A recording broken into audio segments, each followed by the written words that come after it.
it's John again. This lick, I'm using a B7 or B dominant 7 arpeggio twinned with some chromatic notes. The reason I use chromatic notes in there is just to give it a kind of a more eloquent sound, if you like, a bit more of a complex sound, a bluesy, jazzy feel. The first note I use in the arpeggio is B, and it's on the 9th fret of the D string. The next note is on the 8th fret of the G string, and that's our D sharp. Then we're going to move to the 7th fret on the B, which is our F sharp. And then staying on the B, we're going to go to the 10th fret, which is our A. And the A note is the all-important flat 7. That's the sound that makes it bluesy. Okay, so when we're at this 10th fret, this is when we're going to descend chromatically or down in semitones down to the 7th. So the whole thing there sounds like this. Just do it nice and slow.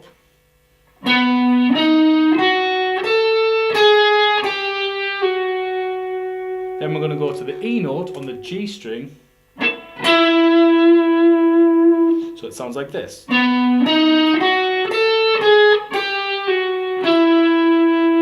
And here's a kind of a trick which implies the melody you're going to be using.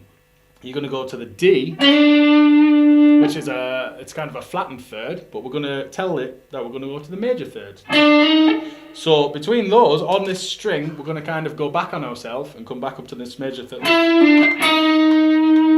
So it's like this.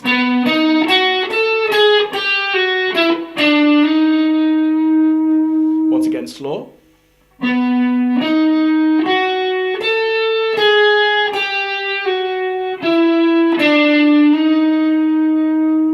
Go to the F sharp on the B string. So that beginning of that phrase would go. Here's the whole thing again. Then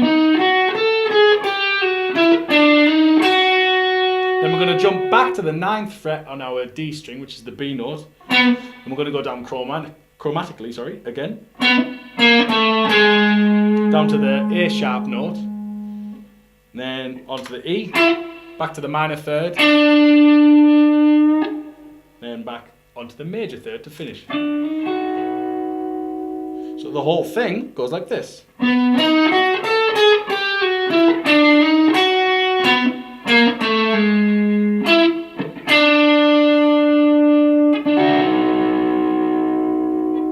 And once in full speed.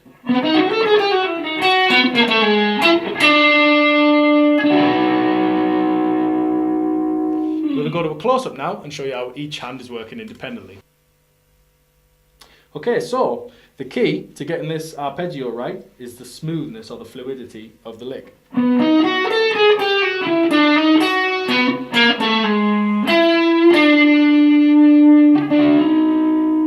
So the first thing we need to look at is having our fingers in the right place. We don't want to be moving around or using excess energy when we don't have to.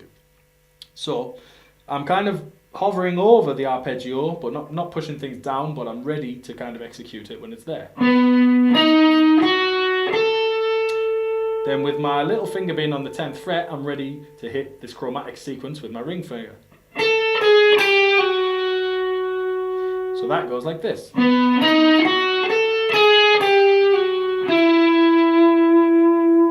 There's the cross of strings. So this bit is how we're going to get from the minor third to the major.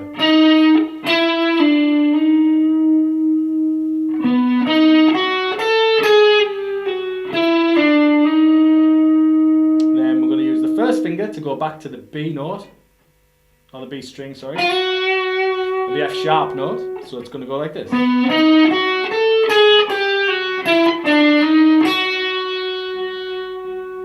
And once more.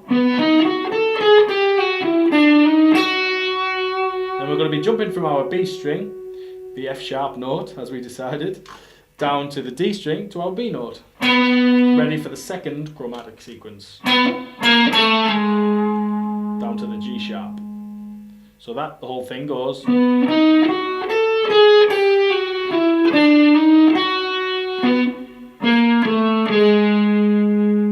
we're going to hit this E on the G string.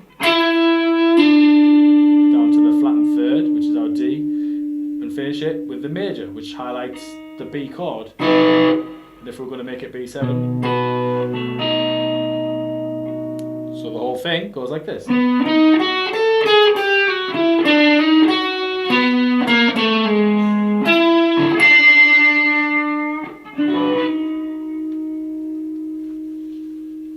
Now let's take a... Okay guys, so there's going to be a lot of conflict and a lot of different ideas with which is the best way to pick this. I start by sweep picking, or kind of raking over the arpeggio. And then kind of going into an alternate picking sequence down the chromatic figure. So how that works is...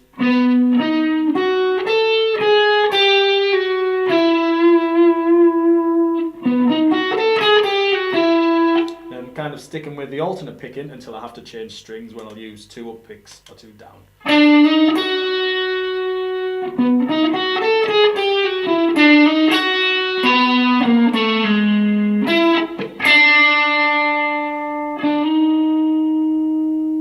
Again, I'll do it slow. There's variations. I mean, do it any way you like, really. But I find that sweeping the arpeggio is the main thing for the fluidness of this lick.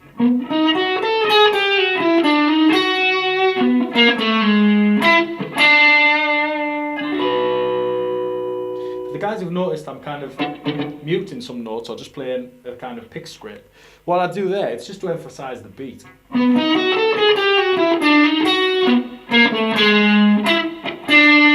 So it's in between that, the E and the D, before finishing. So the whole lick slow sounds like this.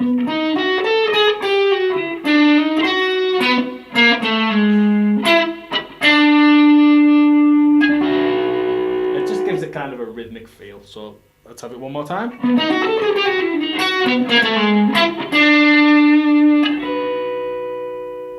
Okay, thanks very much.